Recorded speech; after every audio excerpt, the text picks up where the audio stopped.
Hello, my name is Hakon, and welcome back, all you fabulous fighting fantasy aficionados, for yet another episode, the fourth of playing Rebel Planet, fighting fantasy gamebook number 18, one of the science fiction titles in this series. And in this one, you are trying to save humanity from an alien race that wouldn't have taken over humanity's planets if humanity hadn't invaded their planet and they were able to get the hands on human technology. So I suppose humankind got subjugated by an alien race because of their own stupidity, perhaps their own imperialist ideas. Whatever the case, you have to try to save humanity from this alien race. And in order to do so, you have to travel to three different planets. Excuse me. And on each of them, you have to contact the human rebel forces that um, try to help humankind regain control of their own destiny, and also that's why it's called Rebel Planet, I suppose. On my first playthrough, this is the fourth time. On my first playthrough, I only got to the first planet. I didn't even get the piece of information I needed there. The second playthrough, I got a bit further, but it turned out on my second playthrough, there was a point where you suddenly turn into a homicidal kleptomaniac because you go to a museum and you see this grenade there in the basement as the very nice watchman shows you around, and the paragraph you get to, it just says, "Ooh, I have to get that grenade, whether even if I have to kill the watchman," and then you just have to fight the watchman. You don't get a choice. You don't get a choice whether you want to take the grenade or not. You don't get a choice whether you want to kill the watchman or not. You don't get a choice whether you want to try to get the grenade in any other way or not. And that was followed by a little chase through a maze. Yes, there is actually a dungeon crawl in this one as well. That's the small one. Excuse me. And at which point I died because my pursuers, the other guards, obviously they caught up with me, I think. And then my last playthrough, which was last week, I did manage to get a bit further again, or a different, I suppose, a different playthrough. I got through the beginning, got the clue I wanted in the beginning. I got to the second planet, that's where the museum was as well. I managed to get by without stealing the grenade and without killing anyone because of a grenade, because I think that's a bit silly. And I managed to defeat the opponent that it seems that the grenade is meant for as well. You don't need the grenade for that, although I suppose it does probably help. Um, and then I sort of didn't find any more clues. I sort of was wandering around a little bit semi-aimlessly, and I didn't know where to go. And I did try some things, and it just fizzled out into nothing. And I wasn't able to contact the rebels on that planet in the end. So I'll have to try again today and see if I can follow the right clues and the right paths through this book. So, as I mentioned earlier, there is going to be a background story here. I didn't do all the details there, obviously, but there's quite a long background story in this book, unusually long, so long, in fact, that I'm not going to record the whole thing again every time I play this book. So what I've done is I've taken the recording from my first playthrough. It's about 13 and a half minutes long. That's it. The whole background is 13 and a half minutes long. That's longer than most YouTube videos. And I will paste that into this video after this, and then when you can skip that if you've seen it before. You can skip ahead 13 and a half minutes from the time that I do my transition when I move the book into the camera, and then I will start my playthrough and move the view down to my desk. So that's what I'll do, and so I will see you in a few moments on my desk, and I hope you're looking forward to this Rebel Planet for the fourth time. Boom. Here we are, Rebel Planet. History. It is the year 2453. Human colonization of far-flung planets of the galaxy began in 2070, with the first expedition to Tropos, only 6.8 light-years away from Earth. Tropos gradually became a center in its own right, relieving the pressures caused on Earth by too many people. Home from home claimed the glossy brochures designed to attract further colonists, but more terrestrial than terrestrials was nearer the mark, as the fashions and habits of the late 21st century became fossilized and fell behind changes on Earth. Canny travel agents used to advertise visits to Tropos as journeys back in time. With the discovery of Ziridium on Tropos and the invention of the Alpha Ziridium system, which enables spaceships to keep accelerating rather than simply traveling at the same speed, more distant planets became neighbors. The next planet found to be suitable for humans was Radix. One of the unexpected factors in inhabiting another planet is that any new species must adapt to suit that planet. Radix is a very fertile planet, and the human colonists there soon found that so-called human nature is mainly a product of the planet Earth.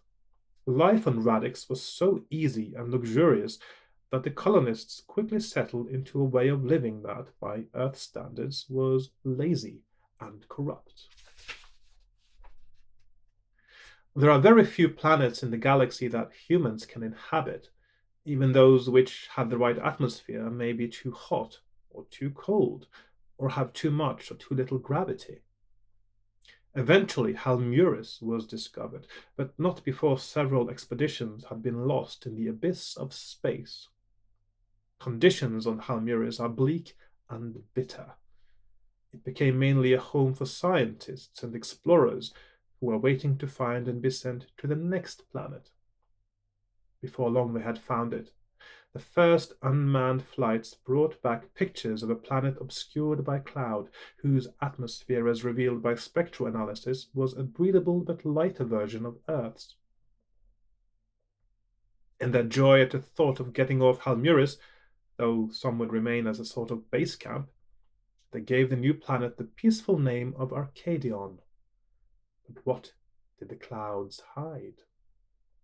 Arcadion consists of 3 landmasses, separated by huge expanses of water. Because of the separation of the continents, a different species developed on each landmass. By 2285, when human spaceships split the clouds and came down to the surface of Arcadion, the 3 species had been united for a long time. The inventive and intelligent occupants of the vast horseshoe-shaped continent, which circles half the globe from east to west, had conquered the warlike northern species and the more artistic southerners. The alliance, as it was called, had lasted for centuries. Their technology, however, was more primitive than Earth's, and space travel was restricted. They wanted to conquer space just as much as human beings, for they wanted an empire. So when the few human spaceships landed, the Arcadians soon saw the advantages of Alpha Ziridium. The war took only 12 years, and for most of that time the Arcadians were building Alpha Ziridium fleets rather than actually fighting. First, the outpost on Halmuris was taken by surprise and overrun. Radix, to its eternal shame, gave in without a struggle. The invaders met with stiff resistance from the Tropians, who were eager to keep their traditional way of life. But the Tropians, too, were overwhelmed by the greater numbers and fighting skills of the Arcadians. Earth itself, with its bases on Mercury, Venus, and the Moon, fell soon afterwards, and the worst fears of the prophets of doom backed by the terrestrial ecology party, who never wanted to leave Earth in the first place, came true.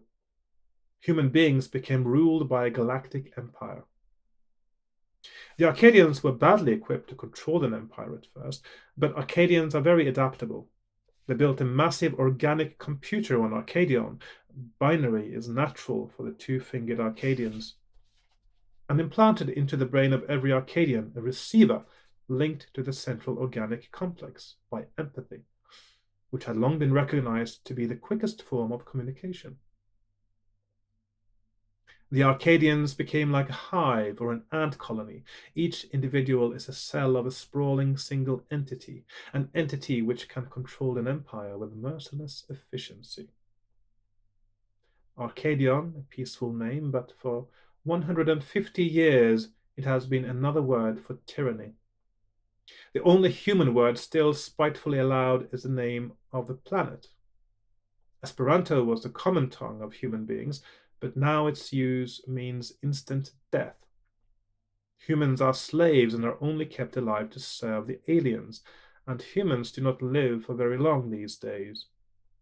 The only Arcadian regret is that the human body cannot be implanted with the empathic receiver, as they discovered after the vivisection and death of hundreds of test cases.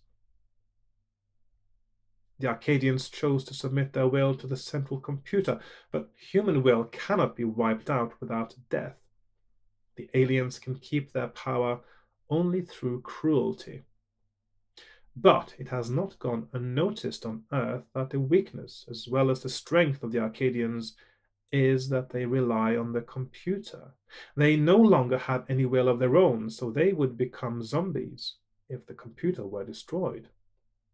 The weakness of a hive is the supreme importance of the queen ant or bee. The weakness of the empire is the computer queen of Arcadion, and this is where you come in. Mission background. In times past, the planning and funding of human colonization of other planets was undertaken by Saros, an international organization promoting search and research of space. Under the Arcadian Empire, Saros has had to change. Although it seems to be just an astronomical institute, in fact it has been doing all it can to overthrow the empire.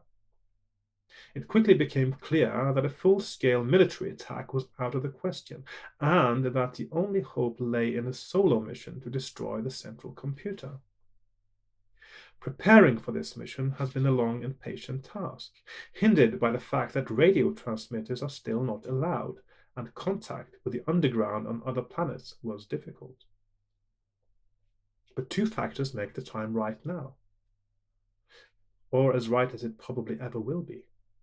First, you are the perfect choice for the mission. You are resourceful, courageous, and dedicated to liberation.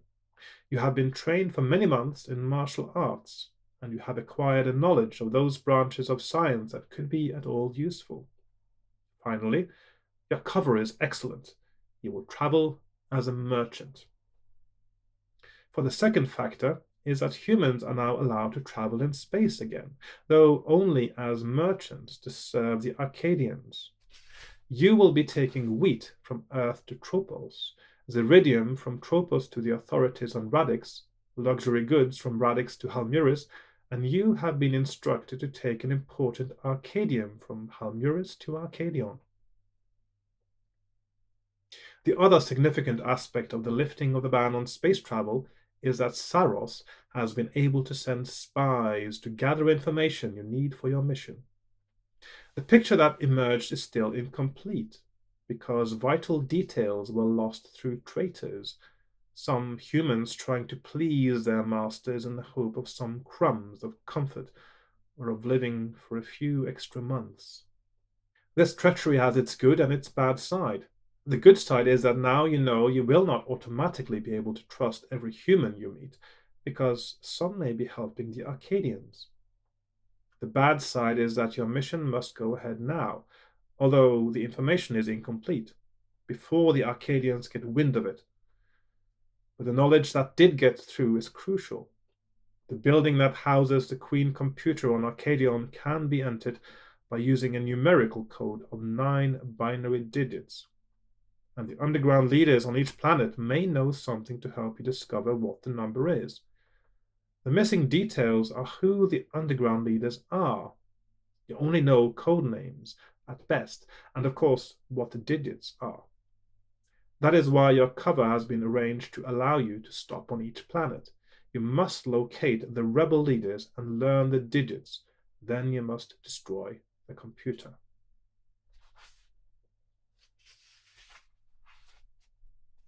Contact with aliens. The 3 Arcadian species that you will come across in this adventure are each different to look at. More important, they have different ways of behaving and thinking, some of which humans find difficult to understand, even after years of contact. Here is a brief description of each species taken from the Saros manual. All 3 species are roughly humanoid in appearance. They have 2 arms and 2 legs, because evolution beyond a certain limited state requires manual dexterity, which in turn needs an upright posture. All the species have 2 fingers on each hand and 2 toes on each foot. Northern Arcadians are about 3 meters tall at the most. They are spindly, with more joints in their arms and legs than humans. Their heads are squat and squarish, but their most distinctive physical feature is a thick, muscular tail, tipped with a vicious spike, which is an extremely useful weapon in battle, though it is also used for balance. Northern Arcadians are matter-of-fact, military types who like nothing so much as a good massacre. They are not very intelligent, which is why they are the easiest Arcadians to understand. Southern Arcadians are like a roly-poly version of the Northerners, but do not let that fool you. They can fight if they want to. Their chief physical differences from the Northerners are that they have no tail. They are shorter and squatter, and they have 2 antennae. The purpose of these antennae is not clear, but the most likely explanation is that they pick up feelings. They use these antennae in a variety of ways, many of which are too subtle for a human to understand, so it is easy to offend them. They tend to be sensitive anyway. They prefer to talk in a very poetic way, which can be confusing at times, though they seem to understand one another perfectly. However, they have learned to talk down to insensitive humans. Central Arcadians are the most powerful species, and are the most human to look at. They are usually under 2 meters tall and have the same number of joints in their arms and legs as humans. Apart from their small tail, the most obvious difference between Central Arcadians and humans is their elongated head, which tends to jut out at right angles from their shoulders. The head has a pulpy crest of tissue. Physically, they are by far the weakest of the 3 species, but they make up for this by their skill. In battle, for instance, they are often able to win by distracting their opponent. Their thoughts tend to be very abstract, and they quite often behave in a way that means something to them, but is difficult for anyone else to understand. It is as if they did not care whether others can follow such trains of thought. This is just one example of how arrogant they are.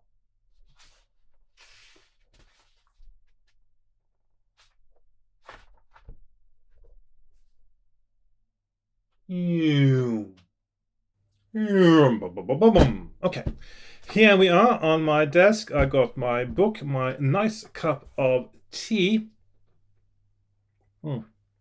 Yummy. Got my character sheet. Well, it's blank, but there will be a character sheet. And I got my maps from my last few times, and they're actually reasonably spaced out at the moment.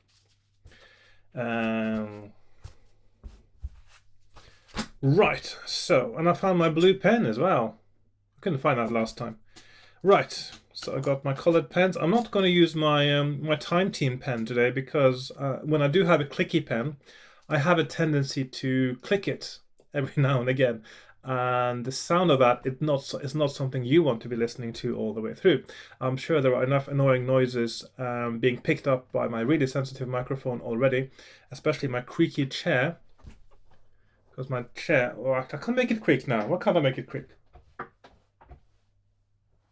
Usually it makes more noise than this. Anyway, And another thing, last time, of course, and it has also happened before, I had an accident with where the camera actually cut off. And I have got a little sort of trick I'm going to try today to see if I can prevent that from happening again.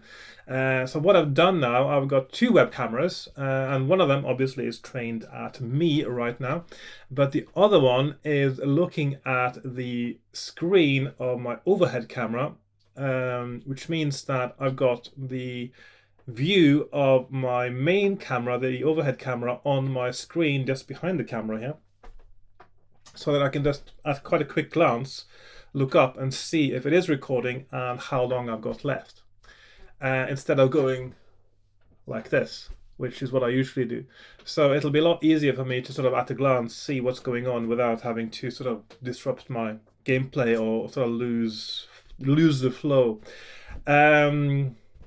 Right. Oh, I forgot. I need to synchronize the sound as well with my overhead camera. So just give me a few seconds. There we are, using my clapper. It's so easy to forget that. Usually, if I do that with the overhead camera, I can synchronize the sound to when I drop the book, or I can synchronize it to a dice roll as well. For synchronizing sound to the camera on my face is a lot easier, of course. Usually I just go for a B. I find a B sound, welcome back, and then I can synchronize it on the B. Very useful. Right, that's enough technical talk today. I'm going to do my character sheet now. So we've got skill, yes please, I'll have some of that. Stamina, may it never run out, and a luck. I should be so lucky. Right, so let's see. Last time I rolled really well, didn't I? 2. Okay, so we got 8 skill. So we should avoid fighting. Stamina. Ooh, I'm very staminous. To make up a new word. Staminable. Staminous. I'm very staminous today. And I got luck 1. Okay, well we'll go with that. We'll go with that. It's lucky 7, isn't it? Okay. The thing is, I still haven't really got to the point where I know for sure whether these stats, these low stats, are, well, not stamina, but the other ones are possible to play with. What I have noticed is that you have a lot of opportunity to get your stamina back, which means that having good abilities may not be as super crucial as it is in many other books. In addition to those things, you also get 2,000 credits for your costs and things. Right. So it's a little bit sunny today, so I have tried to cover the window as well as possible, but the thing is, if the sun goes, I do apologize in advance because the desk might suddenly get a bit darker, even though I got 2 lights on, and the window, which I could have covered completely, but I just used the blinds again today, because I do want a bit of sunlight coming in for my own sake as well. Oh.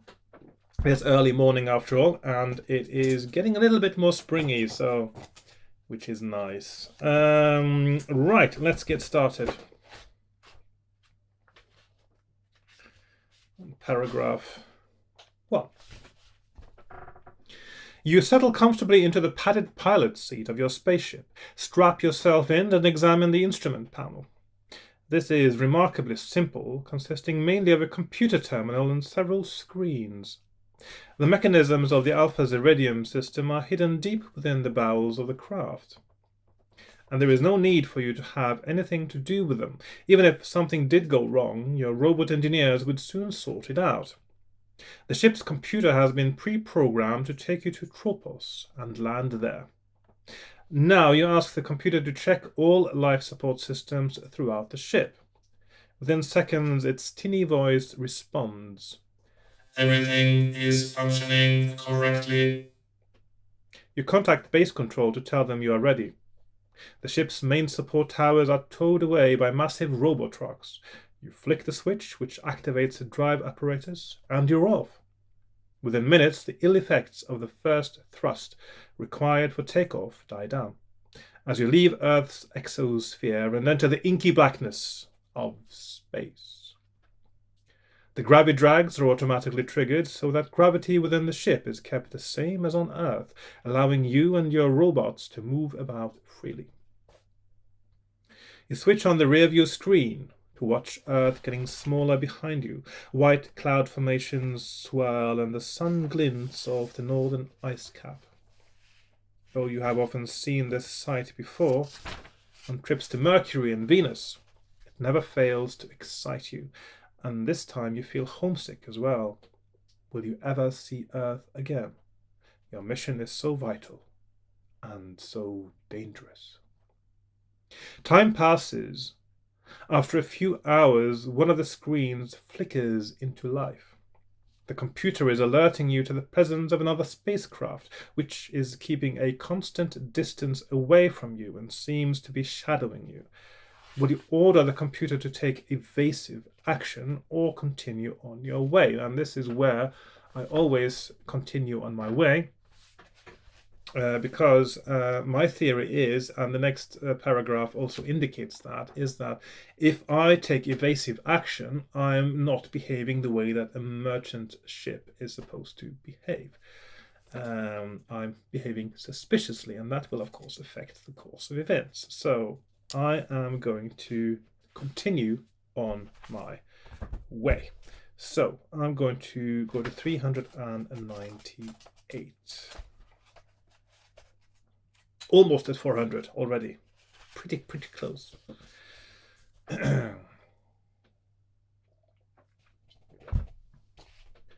Quite right. Your escort must be an Arcadian, and you do not want to draw attention to yourself. You pass the journey pleasantly enough in eating, sleeping, exercising, and playing chess with a computer. When you land on Tropos, you find that you are due to take off again tomorrow for Radix. The Arcadian guards at customs search your anti-grav pack but find no more than your clothes, because they don't search your body. They rely on the metal detectors to do their job, but your laser sword has been treated with a chemical which prevents it activating the detectors, and your money belt contains no metal. Once you have registered as all non-tropian humans must on arrival, you leave the spaceport, turn to 299.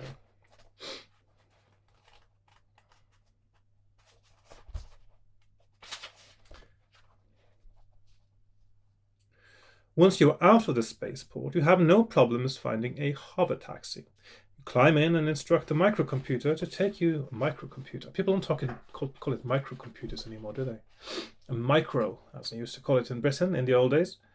You climb in and instruct the microcomputer to take you south into town. You notice that a camera has been fixed in the taxi. There has been no attempt to disguise it. Well, this is commonplace these days anyway, isn't it? Presumably it transmits everything it sees to the Arcadian police headquarters, and presumably there is a listening device as well. It is a good thing that they cannot read minds, because your thoughts are racing. You know 3 things about the underground leader on Tropos, the codename Bellatrix: that he or she can be located through a club called the Fission Chips, which is in the city you are heading for, and that Bellatrix rules the rebels strictly, with a code of honor that all must obey. That's quite a lot to be going on. It's more than you know about the rebels on other planets, and should make your task on Tropos relatively easy, if you act sensibly. The other thing occupying your mind is that most of the Arcadians on Tropos seem to be members of the warlike northern species. The presence of so many of these natural fighters could make your mission on Tropos more hazardous. Why have so many of them been posted here? Are they closing in on the rebels? Do the Arcadians know that the fission chips is more than it seems? There are many unanswered questions, but you turn your mind to the task at hand. There are still 6 hours to go before curfew. Will you instruct the taxi to take you straight to the fission chips, or to the hostel at which off-planet humans have to stay? Now, I haven't tried to take the taxi directly to the fission chips. I do believe that sounds like it would be a suspicious thing to do. If you do go to the hostel, there is an item you can pick up there that might be vital. I don't know yet.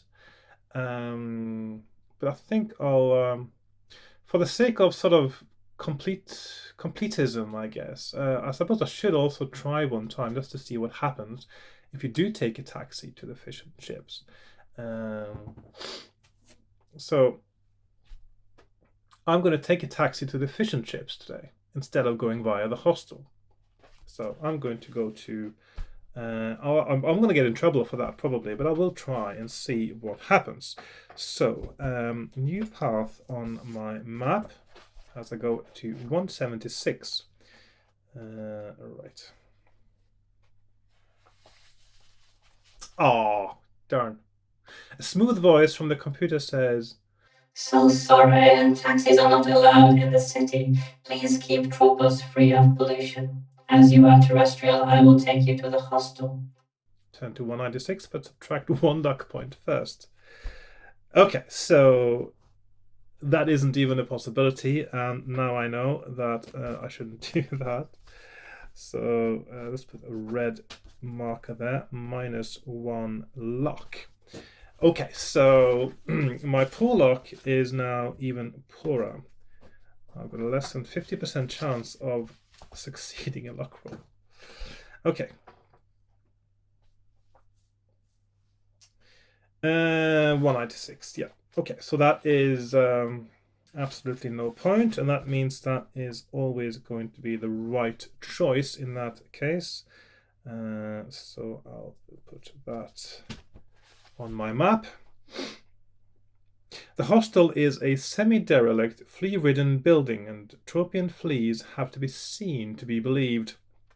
Two northern Arcadian guards stand by the door, and inside a scruffy southerner is sitting in a chair, leaning back against the wall, apparently asleep. What an odd setup. No robot receptionist or computerized check-in. And outside, everything is just as old-fashioned. There are no personal or public overhead monorail systems. The buildings are mostly late 21st century and low-lying. And the pollution. To think they haven't got around to dealing with it. A sign on the wall says, "Remember, no vehicles in town. Offenders will be prosecuted." A typically primitive solution to a primitive problem. And of course, even more primitive when you think about it, because this would be end of 20th century technology, and cars wouldn't be running on petrol, or if they do, it would be completely clean. Anyway, will you wait for the receptionist to notice you or draw his attention to your presence? Right, so usually, well, there's two options really here. There's, I think it seems that it is unavoidable that you have to fight the guards from outside, and you either get to fight them upstairs or behind the reception counter, where you have a slightly less disadvantage because they can't use their tails as weapons. So I'm going to draw the receptionist's attention to my presence, or try to, because he can't hear me because he's dead, and we'll get to that soon. You clear your throat. No response. You say, "Oi, excuse me." No response. Will you now wait, turn to 29, or will you keep trying to attract his attention? So I'm going to keep trying to attract his attention. 172. After several further more or less polite attempts to wake him up, you decide to go round to the back of the reception counter so that you can nudge him awake. As you walk round, something glinting on the floor catches your eye, and you stoop to pick it up. It is a large button from a jacket on which there is a curious design of an eagle clutching a scroll in its talons. So eagle button. It would seem odd if a tiny little button went towards your carry limit, by the way. And you do have a carry limit in this one, so anyway, we'll get to that when we get to that. Anyway, then from your crouched position, you notice something else. A pool of blood under the Arcadian's chair. He's been murdered. You pocket the button, realizing that it could be a clue, and start to move back. But in your haste, you trip over a robo-mop, which lets out a protesting whine and brings the two guards rushing in from outside.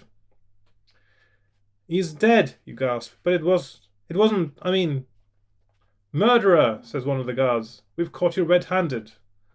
They advance on you, whippies at the ready. It's a bit weird how all this screaming and shouting and trying to get the receptionist's attention didn't get the attention of the guards, but a robo-mop making a sound that presumably it makes at other times too when it's working, that alerts the guards. Yeah. They advance on you, whippies at the ready. They are clearly not going to listen to reason. You will have to fight them. From your position behind the reception counter, they can only approach you one at a time, and there is no room for them to use their spiked tails, which is why I wanted to fight them there and not in the dormitory. So, we've got skill 8, stamina 24. Thankfully, I'll need that. And guard 6, 8, and 7, 8. So, first guard, I've got 2 skill point advantage. He needs to roll 3 more than me to injure me. So let's see. He rolls 7, I roll 8. He's down to 6. Oh, and yeah, 5 and 9. For a moment there, I was thinking, oh, I have to fight them both at the same time, but I don't. 5 and 4. He's down to 2, and finally 11. Ooh. And 4. He hits me, and I'm down to 22. 6 and 11, and he is dead. Second one, I only got a 1 skill point advantage, so he needs to roll 2 more than me to injure me. So he rolls a 6. No, sorry, a 10. 5. Okay, so 20. 8. 7. Okay, that's just enough for me to. Oh, hang on. Well, that's a draw. Sorry, that is a draw. 8 and 4, 6 and 8, 6 and 7. He rolls a 7. I roll a 4. I'm down to 16. He rolls a 7. I roll a 10. He's down to 2. He rolls a 10. I roll Snake Eyes. I'm down to 14. He rolls 6, and I roll an 11, and he is also out of the picture. During the fight, another human comes downstairs. If you win, turn to 268. So I've got 14 stamina left now. There we are.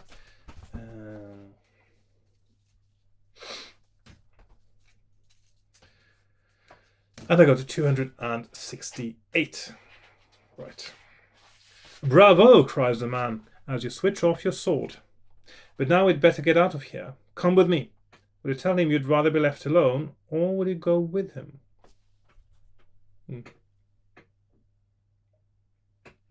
I'm still not sure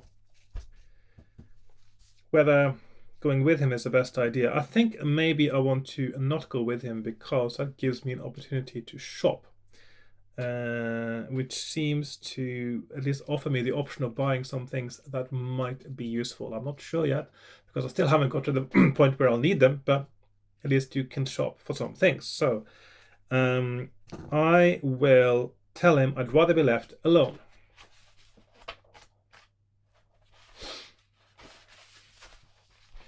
Have it your way, he says, scowling, but since you are armed, I assume that you have some particular reason for being on Tropos.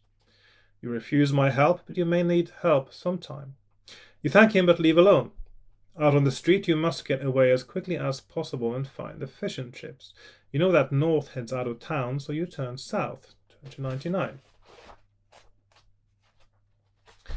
As you walk along, you notice that the city is laid out very regularly on a square grid pattern.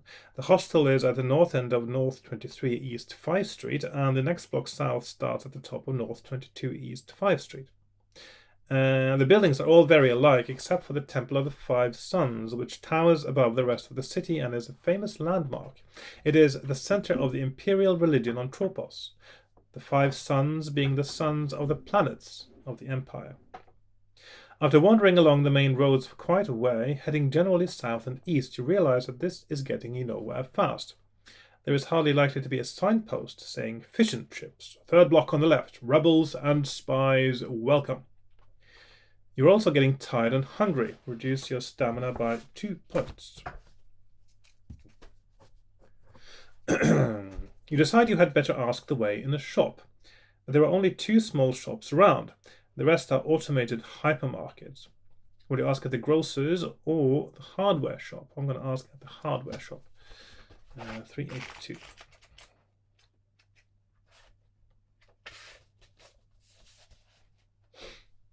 The hardware shop is tended by a cheerful South Arcadian.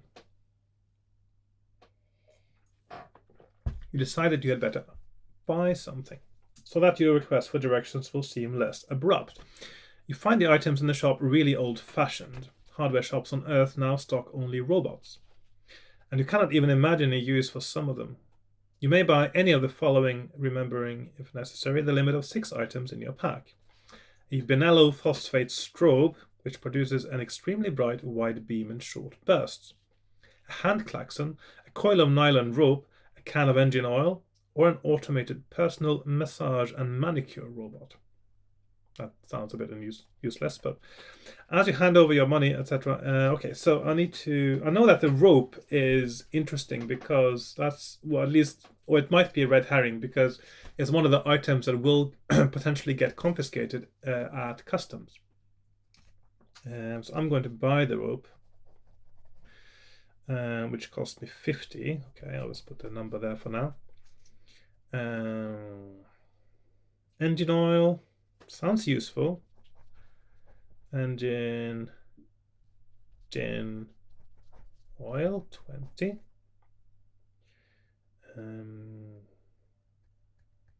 Yeah, I'll go with those. I'll go with the engine oil and the rope. So that's 70 credits. So I've got 1930. There we are. As you hand over your money, the Arcadians' antennae wave and flash, presumably in pleasure. You put your purchases in your anti-grav pack and ask her the way to the fish and chips. Her reply is mysterious. Well, not really, it's just how they talk, isn't it? Each is a source of growth and life. Together their consciousness pervades the galaxy. The club that you seek is never eclipsed on its southern side. This is typical of Southern Arcadian communication, though she is probably trying to make it easy for you. If you know what she's talking about, you will be able to guess what paragraph to turn to. Otherwise, turn to 44. And this is a little bit sort of silly because will you guess what paragraph to turn to? It's at this point, there's absolutely nothing in this book that gives you a clue as to how to interpret the clue. So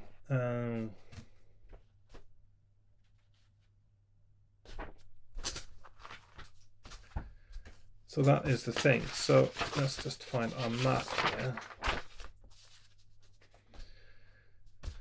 So right now I am, well, up here somewhere. Now I'm going to, and because I've actually had in different playthroughs now, there's been indications that the fish and chips is either down there or it is down up there. So the map is off either way.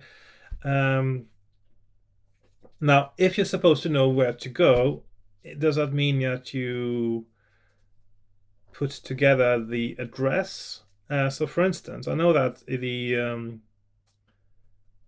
fish and chips in one playthrough now seemed to be on North 20 East 7. Does that mean I go to paragraph 207?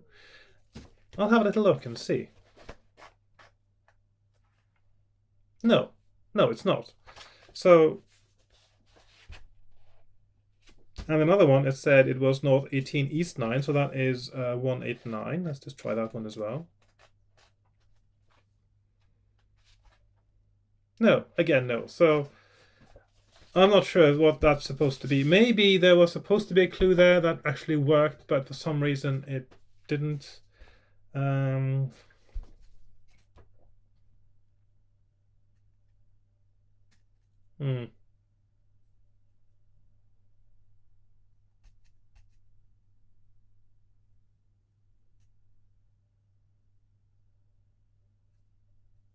Yeah. So I'm going to go to 44 anyway. That seems to be the only option that I can take there. Right, 44.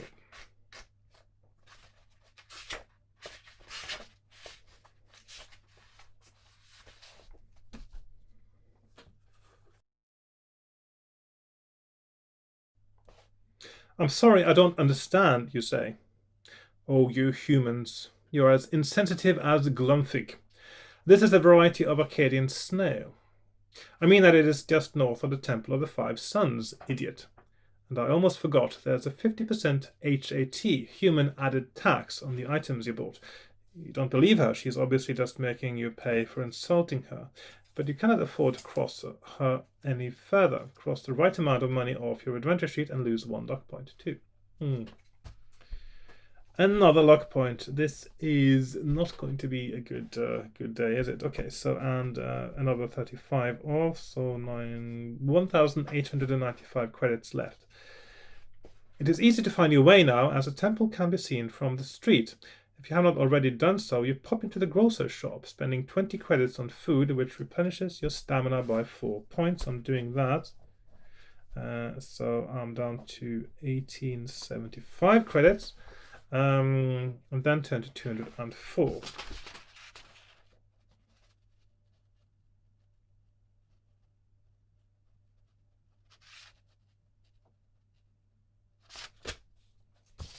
Hang on, 204. So north 20. Okay. But where does the 4 come from? Well, this is on east 7.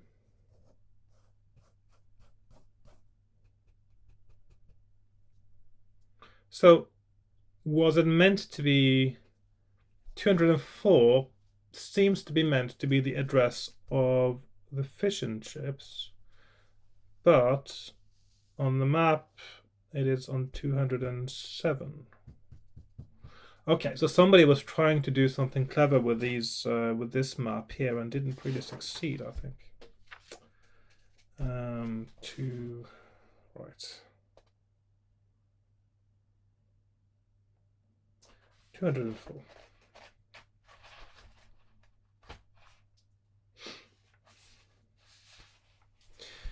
The fish and chips is in the basement of the former Adolfo. Let's just put 204 there. The fish and chips is in the basement of the former Adolfo Videorama. A neon sign with many bulbs missing still advertises the last feature, a classic science fiction comedy from the 20th century called Star Trek. Star Trek comedy? Wouldn't call it a comedy. I mean, it's entertaining, but it's not comedic, is it? It may have some funny moments, but it's still not a comedy. Anyway, you go down the steps which lead to the entrance to the club and knock on the door. A human face appears at a peephole. What do you want? It says aggressively. To get in the club, of course, you reply. Who recommended us to you? Stranger asks the doorman, emphasizing the last word. What will you reply? Okay, so now I've tried different things here before. So the options are Saros. Doesn't work. Try that. Bellatrix. Haven't tried that yet. The Grand Vizier of Tropos. That sounds like a sort of a joke answer, doesn't it? And no one, I'm from Earth, which does sort of work. So I'm wondering, should I try another one this time and say that I got sent by the Grand Vizier of Tropos, just for fun, just to see what the reaction is? I have a feeling that whatever I do now, I'm sort of going to manage to get into the same chain of events anyway. I may as well try it. Okay, so 45.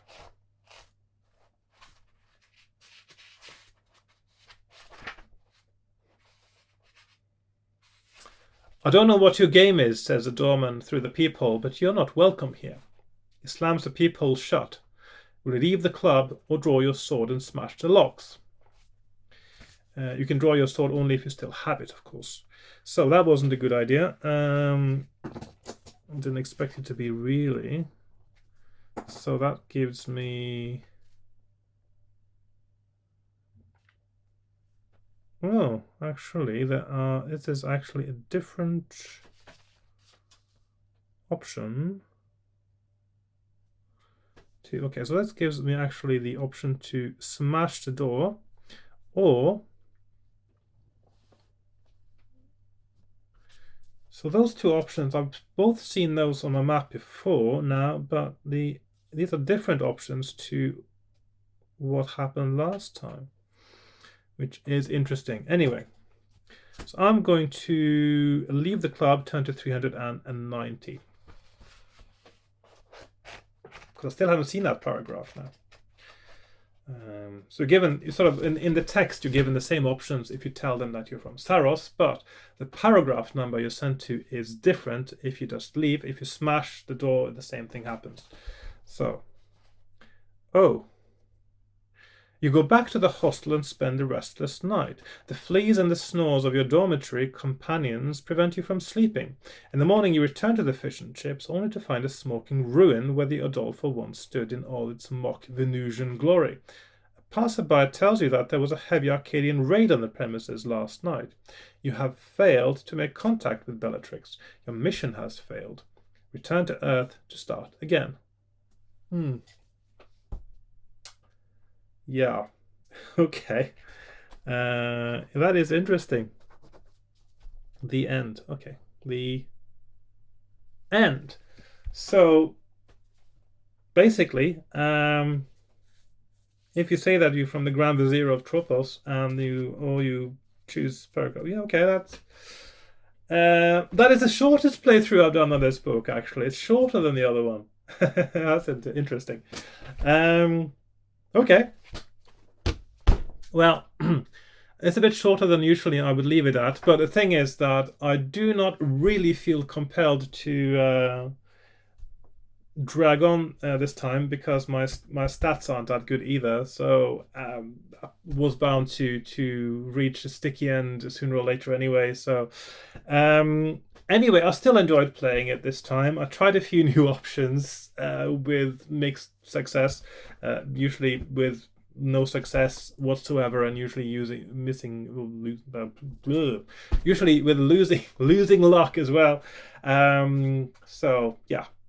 Anyway, thanks for watching. I'll see you again next time. And if you enjoyed this video, please like, share, comment, subscribe, join me on Patreon, all those things. And I will see you again for my 5th and hopefully more successful playthrough of A Rebel Planet soon. So yeah. Goodbye for now. Bye-bye.